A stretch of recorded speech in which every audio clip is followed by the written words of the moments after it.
In a bold departure from traditional fashion presentations, Gucci has embraced the cinematic realm by unveiling a short film featuring a star-studded cast that includes Demi Moore, Elliot Page, and Keke Palmer. This innovative move marks a significant shift in how fashion houses engage with their audiences, and it's sure to spark conversations about the future of fashion marketing. Titled The Tiger, this film is a collaborative effort directed by the acclaimed Spike Jonze, known for his Oscar-winning work on Her, alongside Halina Reijn, who directed Baby Girl. In this narrative, Moore takes on the role of the head of Gucci, as well as the fictional chairman of California, surrounded by a talented ensemble that includes Edward Norton, Julianne Nicholson, Kendall Jenner, and others. Instead of hosting a conventional runway show for the debut collection under the creative direction of Demna, who previously led Balenciaga, Gucci opted for a dual premiere in Milan and New York. This decision reflects a broader trend among fashion brands to explore new avenues for storytelling and engagement. Alongside the film, Gucci also released a digital lookbook for its Spring 2026 ready-to-wear line, aptly named La Famiglia. Demna shared his vision for the collection, stating, "From the very beginning, I shaped the collection by imagining a constellation of characters, asking myself what Gucci means to me. From its archive to the many identities it embodies, I gathered an imaginary family to carry the story, each figure holding a fragment of the broader narrative. Since my first show will be in February, I felt like the story of La Famiglia should be told through a short film.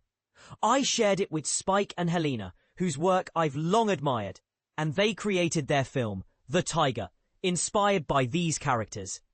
In the film, Moore hosts a birthday celebration at her family home, inviting her children and a special guest. As the evening unfolds, her composed facade as the head of the company begins to unravel, leading to unexpected twists. While the primary goal of this project is to highlight the fashion collection, it also signifies a growing trend of fashion houses immersing themselves in the film industry. This isn't Gucci's first foray into film. Back in 2020, the brand collaborated with filmmaker Gus Van Sant to produce a series of short films during the pandemic, which forced many fashion houses to rethink their traditional runway shows. At that time, Alessandro Michele, the then creative director of Gucci, announced a reduction in the number of collections and runway shows from 5 or more annually to just 2, allowing for a more thoughtful approach to fashion. Julianne Nicholson, who stars in the film alongside Heather Lawless, expressed her excitement about the project, citing the impressive directing duo and the chance to collaborate with such a prestigious brand. "This is the first time I've done anything like this, and it was sort of the combination of Spike and Halina, directing with such an iconic brand, and Demna being his first collection," she remarked. Nicholson reminisced about her upbringing in a predominantly Irish-American and Italian-American community outside of Boston, where Gucci was one of the first major fashion labels she became aware of. She humorously recalled the experience of being fitted for her dress on set, saying, "I had to have like 3 people fit me into the dress and had massive bling on my fingers. Heather and I would just sort of look at each other throughout the course of the day, like, what is happening here? It felt like we had stumbled into a Fellini film-like dream."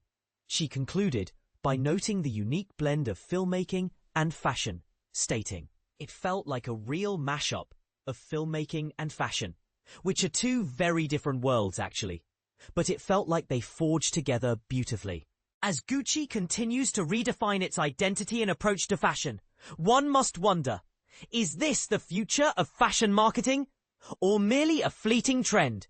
What do you think? Are fashion films the next big thing? Or should brands stick to traditional runway shows? Share your thoughts in the comments.